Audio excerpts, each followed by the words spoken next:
Please welcome to the stage MSNBC Correspondent Trymaine Lee in conversation with Laurin Leonard, CEO of R3 Score. Good afternoon. How y'all doing? I hear the morning went amazing. I just got here, so I missed it, but apparently it was a good time. Well, first of all, it is my true honor. I love being in Philly. I started here in Philadelphia at the Philadelphia Tribune, so big shout out to Philly. Love this city. But I also love to be in conversation with brilliant, courageous, smart people like Laurin. And Laurin, this isn't of interest to me just because I'm a curious journalist, what you do with R3 Score and Mission Launch. But I grew up in a household with a stepfather who was incarcerated for many years. And so I understand it's not just the person who's incarcerated who's serving time, the whole family is serving time. And we understand what it means to transition back into civilian life. And so with that being said, I want to get your background and how you arrived at R3 Score in particular. Good afternoon, everybody. Again, I'm Laurin, and for me, what's interesting is, and I haven't said this in a few years, but what you said reminded me of it, is that people don't go to prison, families do. And that is a statement that I made because I was living it. I am someone I'm originally from Maryland, and it was because of my mother's incarceration, which came out of nowhere for our family, actually, that I learned about the concept of mass incarceration. And in sitting in visiting rooms with her, for us, we were one day reading an article which said 8 out of 10 children who have an incarcerated parent will they themselves become incarcerated. While watching kids play with their mothers. Wait, say that stat one more time. 8 out of 10 children. And it's not even age defined. It's just if your family has come in contact with the criminal justice system, you are yourself closer to the system and therefore more likely to be harmed by it. And so I think the work that we do, and I do this work with my mother when she was released from prison. We started Mission Launch, our nonprofit, together, and then a few years later we started R3 Score, specifically trying to find ways to shorten the time it takes for folks to get on their feet and move further away from the systems. Was there a moment, given your experience, where the unfairness of it all was clarifying, where there was clarity on how unfair the system was?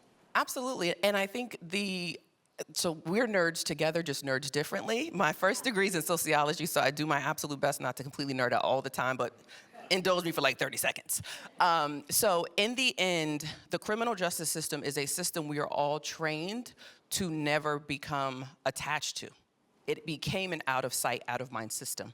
And so in one sense, when we think about how did we get here, when 77 million people have an arrest or conviction record, we are on track for 100 million Americans, which is half of all working age adults. And the reality of the situation is it's unfair at several levels. It's unfair at policing, it's unfair with judging, it's unfair with corrections, it's unfair with reentry and release. And so I think when you look at the snowball effect of it, and for us, I feel like when we look at the barriers, 9 out of 10 employers run a background check, 4 out of 5 landlords run a background check, 3 out of 5 universities and colleges run a background check. You cannot change the fact that you have a criminal record. It is a thing that happened at a point in time, unlike your credit score. You could have a good credit score today and a bad credit score 2 months from now. With your criminal history, we have to give people pathways to move beyond a thing. I sometimes liken it to saying, it's like me calling myself an ex-high school student. If I only defined myself by a period of time and an event in my life, you would never know that I actually went on to go to Johns Hopkins University for graduate school. We have to create pathways to move beyond. So you have all these people, and most people who are incarcerated will return home. I think it's like 90% of folks who are incarcerated will eventually come back home. How is the system and employers, how have they been shaped by just the sheer mass of people who've been incarcerated, how we track them, what records the stain of incarceration? How is the system actually engaged with these folks? Well, I think we are at a really interesting time in our country on a lot of issues, but this is one I believe there is a sweet spot where we can start to dial back some of the kind of institutionalized, deeply entrenched behaviors and kind of practices that we've developed. One example of this is we recently started partnering in our work to provide a more contextualized criminal background check and job training while folks are incarcerated, specifically in the energy sector. And the reason being is the energy sector is now raising their hand saying we have never looked at folks with records before. But now we have a 22 million worker shortage. We have people who are aging out of the energy sector. We do not have enough workers to power the energy in this country. And so that gives us the beginning to be able to say, have you ever considered folks with records? And in particular, my new favorite thing is all I ever want to talk about is I want an HR team's evergreen job. Give me the job that is always open, the job that you almost don't care if they have a criminal record, because that's how we begin to shift the mindset that folks with records are perpetually risky. When we started implementing background checks, again, without nerding out too far, it was really after September 11th. We became, as a country, extremely distrustful of each other. And what was designed to be a criminal investigation tool started being used by businesses. It was never designed to help a business team mitigate risk or manage risk. And yet we've used it, and you can't kind of take it back now. And so now we're trying to figure out, how do we improve upon systems? How do we create new tools? Because in the end, again, when you have right now a third of all working age adults who may not be able to get a job, who may not be able to get housing, it is just unsafe, actually, for all of us. What won't a traditional background check reveal about a prospective employee who was incarcerated? Because, as we know, humans are more than just what you've done. So a traditional, which I feel like this is a commercial for my products. I'm going to take him up on the offer. I will tell you what I sell. You gotta just follow my lead here. We just. Trymaine and I are both colleagues and friends, so what you're watching is me saying, thank you, Trymaine. Okay, so a traditional background check, also, again, going a little bit back to how we use them, you can run a background check on your neighbor potentially for $20. It's dirty data, as it's called, right? It's traffic tickets, it's all the stuff that's not there. In the HR and housing context, normally when the teams are purchasing background checks, they're trying to figure out, do you have an arrest record? Do you have a conviction record? The unfortunate part is, this is a known fact, the FBI data system is over 50% inaccurate or incomplete. So we're using not even quality data and then making data-driven decisions. And it just costs too much to fix the data, right? Like, so every time you're fingerprinted and you're wondering where does it goes into a system. It's also at different levels, just complicated. And so what we have created at R3 Score is a product that takes a criminal background check. We have a traditional one, and then we do a 10-minute qualitative phone interview. And in that interview, we're asking you anywhere up to 100 questions. One of them might be, have you ever served the United States military? And if you say no, I don't need, we don't need to ask you the following questions. But what we're trying to figure out is, when you had the opportunity to make new choices, what choices did you make? Give me the context. So I'm in the business of context. So yes, you were arrested, but what happened? Was it a dispute between a neighbor that escalated? Did you make a truly intentional, harmful choice? And if you were incarcerated, when you had the opportunity to make a new choice, what choice did you make then? So we are looking for choices. We're looking for context. We put all that data on a 0 to 10 criminal history index. And the way that our customers use it is, it helps them move from saying they can't hire folks with records to, we can hire people, but we can hire them in these roles because this is the business risk. So you couldn't put a person who maybe stole from a bank in a position of trust at a bank.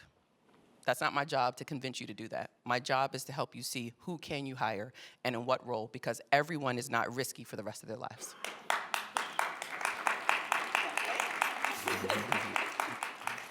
Why does this matter in the biggest sense possible? There are people in this room who work in this space, but there are also people in this room who may consider themselves, say, liberal, but are concerned about crime.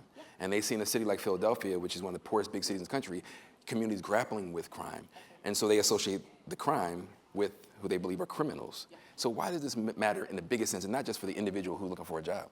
So I think you said a couple things there, and I will say, kind of zooming all the way out macro for a second. As a country, we lose 70 to 80% billion in our GDP by just not hiring folks with felonies. Not misdemeanors, not arrest records. If you have a felony, we are not hiring folks, and it is dragging down the economy and the growth rate. Separate from that, no one wants to feel unsafe. This isn't a matter of, I want you to do something and put yourself in harm's way. What I am flagging, however, is there is a thing such as a made-up mind. And when a person makes up their mind that they want to make a different choice, I fundamentally believe that a bridge to an opportunity has to be there. It's to all of our advantage that if someone decides they're done making whatever harmful choices they were making, we all want them quickly to get to a new choice.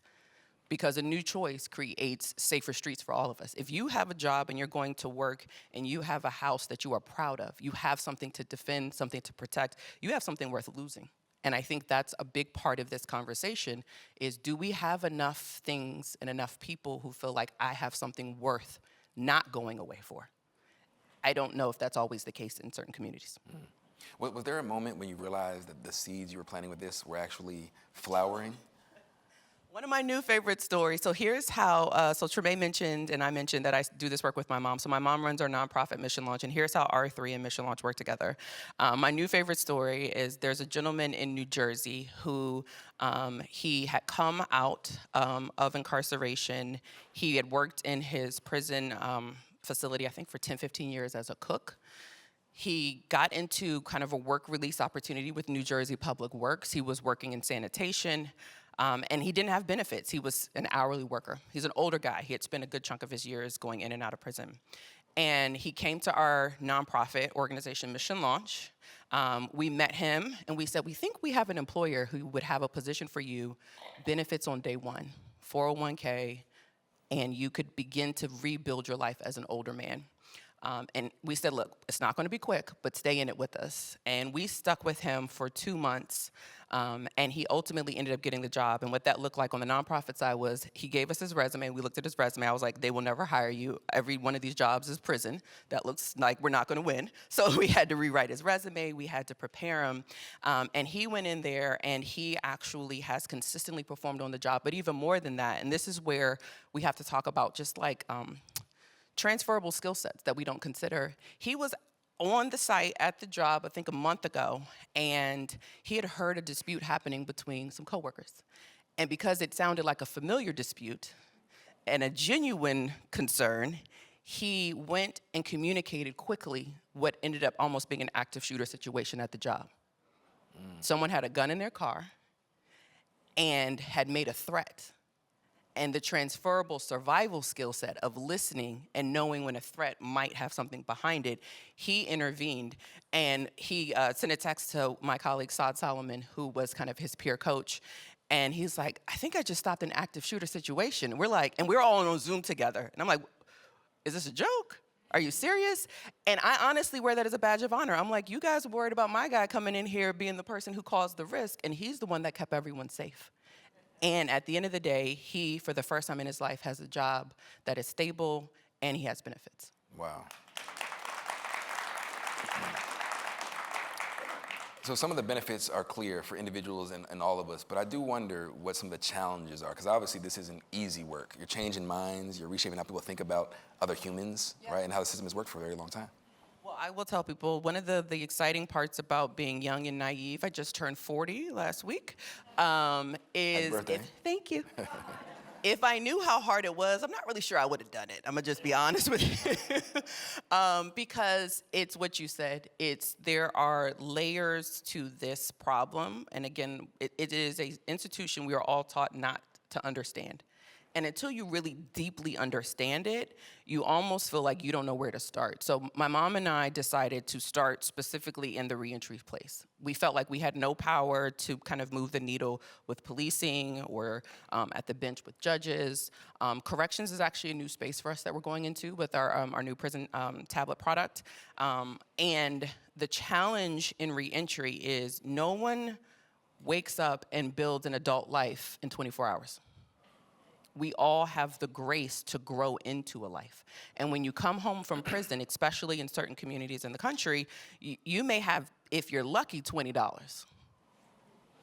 So imagine today having to build a life, having to find a place to sleep, having to find clothing that allows you to blend in, having to find housing and an education or a career path, having to decide, who do I reconnect with?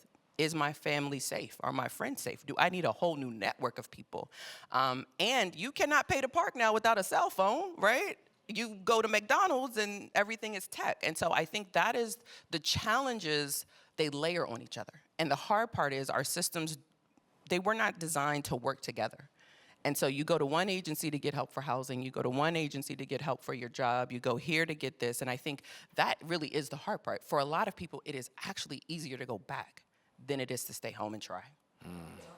So engaging with people who find themselves in a situation where it's a very tumultuous space in life to be trying, then you add to that the politics of this moment in this country, and a lot of people feeling, despair, concern, anger, confusion, frustration. In this moment, given all that how we're seeing this lens, through the lens we're looking at, what gives you hope in this moment? I think the thing that gives me hope, and it's a weird place to have hope, is we have created a problem so big, I genuinely believe we have no way out of it but to solve it. And it's not, a place where you would even think to have hope. But I no longer have to walk into some rooms and convince somebody that they should give folks with records an opportunity. I have the esteemed privilege of talking to leadership teams and saying, you genuinely need to transform the way you hire folks with records, or in 10 years, your company may not exist. It's a different power dynamic almost than we've ever had. And I don't like doing things hard. Life is hard enough right now. And so if there are employers who are not ready, I just say, call me when you are, right? But I think for a lot of us, there also is this moment where there are still good people who want to see better outcomes. We don't know how we're going to get the outcomes. But I think that I just look for my people. I look for the employers who are ready, and I look for the people who are unwilling to look away. Now, I know this is the Ideas You Should Steal Festival, but it should also be like the Ideas You Should Support Festival. We are in a space with a couple hundred of our closest friends who believe in this country and the work that folks like you are doing in communities every single day. How can people support what you're up to? So one of the things that we didn't get a chance to talk about, and I'll talk about in the 3 minutes we have left, I won't take all the 3 minutes, is we just recently launched a brand new prison tablet application, which is deployed on 650,000 tablets in 21 states. We are in conversations with the folks here in Pennsylvania. You guys have, 10 federal facilities. I think you have 4 state facilities. And I am deeply committed to maximizing people's time. It is the one commodity that they 100% have, and we want people to use their time well. And so for anyone who's interested, we are able to partner with philanthropic partners who want to fund the programming. It is a 12-month program. While folks are incarcerated, they get introduced to the energy, advanced manufacturing, and public utility sector. They get a credential upon release, and then they can get introduced to Mission Launch's employer network of folks who are interested in kind of just looking at resumes and potentially interviewing. R3 is a for-profit company. If anyone would like to discuss investing, I am always open for that conversation. And then I think the other thing is, for corporations, even if you're not quite sure if you're ready, what we're looking for is to build a deep bench of folks who want to get ready. Because again, if you're interested in transforming and leading, truthfully, this is a great place to do it. Speaking of transforming, my last question will be a personal one. I wonder how this work has changed you. Obviously, deeply personal. Your mother experienced incarceration. She's a co-founder of this effort. But how has this work changed you? I think one of the things that I will say is one of the fights my mom and I had, which if you ever get to see me and my mom, we are a hoot together, is I was sitting in a prison with her, and I said, this is a fascinating experiment we're running on each other.